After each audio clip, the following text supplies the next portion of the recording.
Coming up on Mountain News at 5:30, a child is recovering after being attacked by 4 dogs over the weekend. And President Biden makes an unannounced trip to Ukraine, nearly 1 year since Russia's invasion. And we had some warm weather last week, and I think we see temperatures this week to beat it. The latest ahead is Mountain News at 5:30 starts now. Dedicated to Southern and Eastern Kentucky, this is WYMT Mountain News at 5:30. Good evening, I'm Steve Hensley. And I'm Olivia Calfee. First responders in Franklin County responded to a troubling call over the weekend. They say a child was attacked by 4 dogs. Samantha Valentino brings us the details on that attack and what it could mean for the dog's owner. Saturday's event was, pretty severe. Frankfort police say an 8-year-old child was attacked by 4 American bulldogs at a family member's house on Elkhorn Drive. Those 4 dogs were then brought here to the Franklin County Humane Society, where they remain in quarantine. The child was taken to Frankfort Regional Medical Center due to the injuries they sustained. I don't know that it was ever declared life-threatening, but they were pretty severe.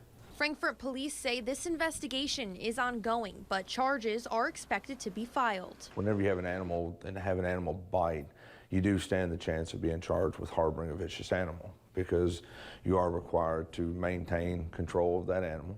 And at any point that it bites a child or bites an adult, then that kind of changes the view of the status of that dog. Kentucky is a strict liability state for dog bites, meaning a dog's owner is liable if the dog causes injury, even if the dog is a first-time offender, and even if the owner used reasonable care to control the dog. People deserve to feel safe in their neighborhoods when they're going out, whether they're going on a walk or working in their yard or whatever they may be doing. People deserve to feel safe in their own space and in their neighborhood. Representative Chad Ohl has filed a bill that would further punish owners if their dogs pose a repeated threat to people. House Bill 212 would ban people from owning dogs for 5 years if their dogs attack someone on more than 2 different occasions. In Frankfort, Samantha Valentino, WKYT.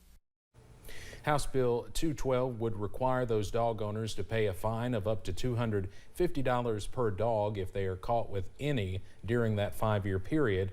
The bill has not yet been assigned a committee.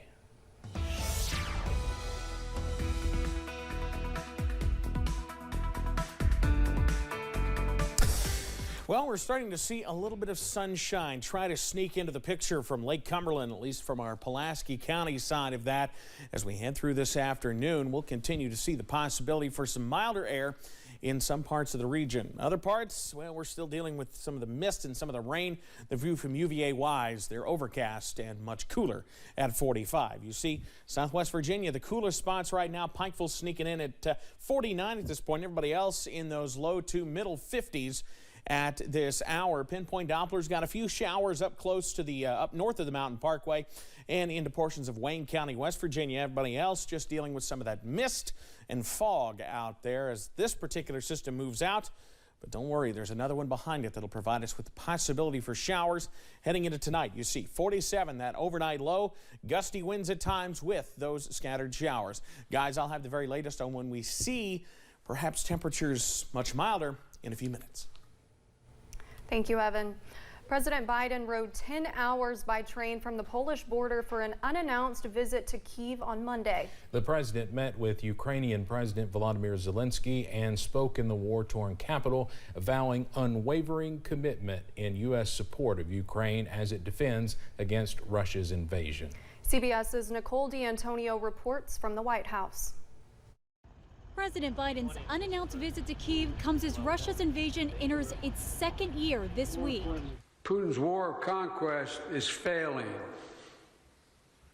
Russia's military has lost half its territory it once occupied. The president spent more than 5 hours at the Ukrainian capital, meeting with President Volodymyr Zelensky to talk about the next steps in the war, including newly announced plans to send Ukraine nearly $500 million in additional U.S. military equipment. I thought it was critical that there not be any doubt, none whatsoever, about U.S. support for Ukraine.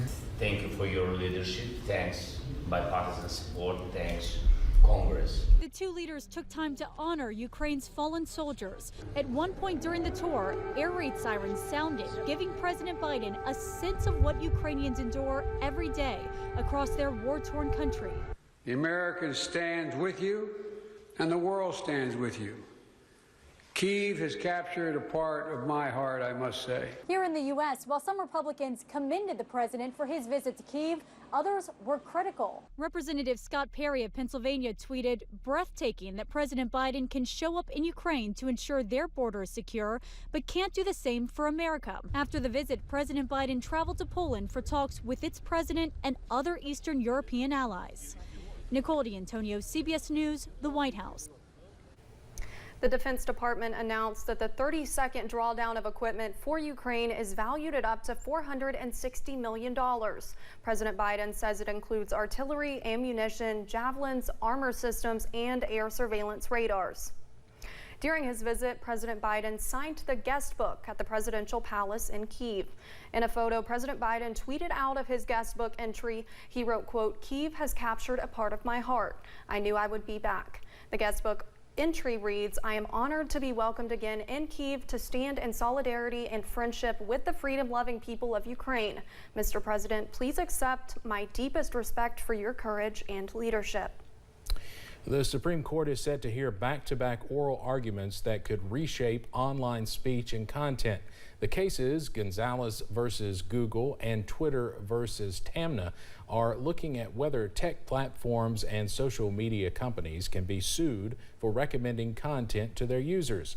Justices will also look at lawsuits concerning the support of international terrorism by hosting terrorist content. Rulings in these cases are expected by the end of June. The National Park Service will build a new addition underneath the Lincoln Memorial to pay tribute to the monument's civil rights history. It will feature exhibits and presentations highlighting the history of the monument as a backdrop for civil rights demonstrations throughout history. The $69 million project was first announced in 2016. That will start in March and be completed in 2026, ahead of the 250th anniversary of the signing of the Declaration of Independence.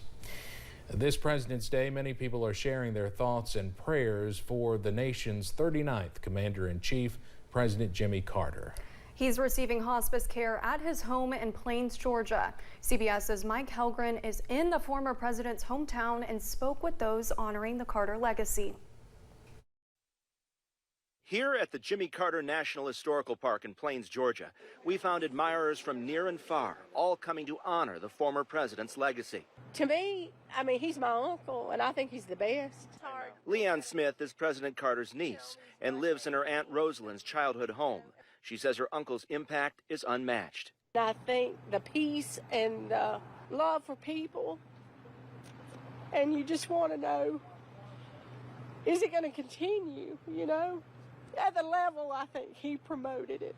The Historical Park and Museum at Carter's old high school expects a high volume of visitors this particular President's Day, as the 98-year-old receives hospice care in his home. He has led a good life.